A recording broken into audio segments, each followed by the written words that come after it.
there does seem to be a pattern of prominent scientists or scientific institutions saying one thing in public, rubbishing the lab leak in particular in public, while actually in private acknowledging that it could be a possibility. Could you give some examples of that? Well, this is the most extraordinary part, and for me, the most shocking part, because I'm a huge fan of science. I've championed it for 30 years or more. I think it's humanity's greatest achievement. I think it's a wonderful thing that we do science. So to find scientists conspiring among themselves to tell a different story in public from what they believe in private, which is what we've found, because Congress has subpoenaed the records of the scientists, particularly ones who wrote a very influential paper called The Proximal Origin of SARS-CoV-2, which was published in March of 2020. And there are 5 authors of that paper, and they were commissioned to write that paper by very senior scientists, Anthony Fauci in America and Jeremy Farrar in the UK, among others. And they started off writing a balanced article, but then decided to write an article saying we can rule out that it came out of a lab. Right. And the arguments they used were completely flimsy. I mean, they just don't add up at all, we now know. But what was really shocking is that they were sending messages to each other while they were writing this article and preparing to write it and trying to get it through publication in Nature Medicine, saying, I still think it's friggin' likely that it came out of a lab. That's a quote from Christian Andersen, the lead author. Yeah. Another one says, I flip-flop day to day thinking maybe it's a lab, maybe it's natural. And they're writing an article saying it cannot possibly be a lab leak. And it's not because they changed their minds in the light of new evidence, which is what they sometimes claim, because they said the same thing after they'd published the article. I mean, even after it comes out, they exchanged messages saying, well, yeah, but we still can't rule out that it might have come out of a lab, even while they were giving quotes to the media saying we can rule it out. Now, I think that's scientific misconduct. The paper, I think, should be retracted. I think there's several reasons why it should be retracted. But to do so would be to admit scientific conduct on a scale that the scientific establishment does not want to do. And I'm very shocked by the behavior of the National Academy of Sciences in America, the Royal Society in the UK. They just won't look at this. Yeah. They won't even talk about it.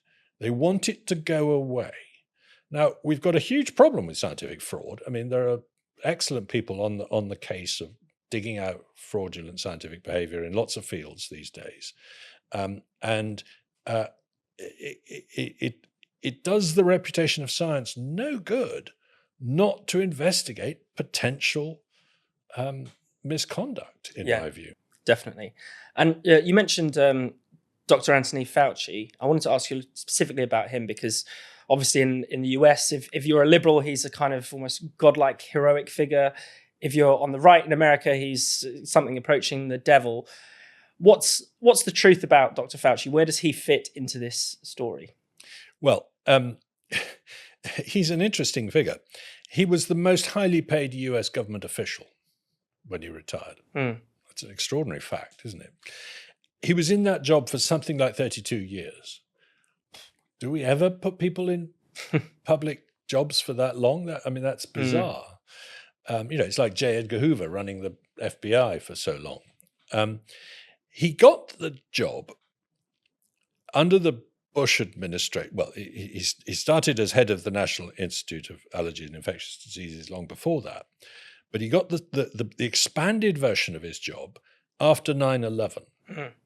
After the anthrax scares that followed 9/11, George W. Bush was persuaded to set up a pretty big secret, no, not secret, but funding stream that was sort of off the table to support biological warfare and biological defense research, and to not channel it through the main funding body so Congress couldn't get its hands on it. Right.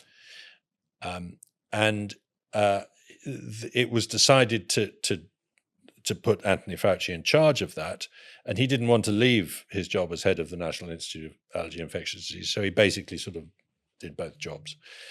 And that put him in a very strong position to fund and influence pretty well every experiment that was going on in terms of really dangerous viruses. Yeah.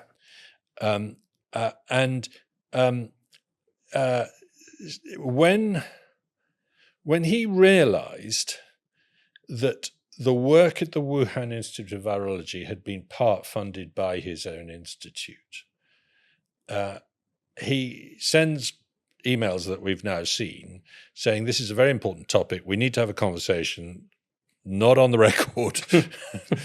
We need to talk about this, etc. And his deputy, David Morans, has got some very embarrassing emails where he talks about, whatever you do, you mustn't write stuff that could be got under the Freedom of Information Act. These are not people behaving well, put it like that. Now, Fauci's a very good scientist. He's a very good bureaucrat. He's very good at what he does. Yeah. And he's developed this enormously powerful position. But it's pretty clear that if it emerged that the Wuhan Institute of Virology had accidentally caused a pandemic that killed 28 million people, and had done so with a significant chunk of its funding coming from his institute, that he would be embarrassed by that. So he has every incentive to argue, as he has done fervently in public, that we must forget about that and not look into it, and it's off the table, and we know it didn't happen. And then the other day he goes before Congress and said, "Look, I've never ruled it out." Yeah. And I just don't understand the way these big political figures behave, but it's not the way I would behave.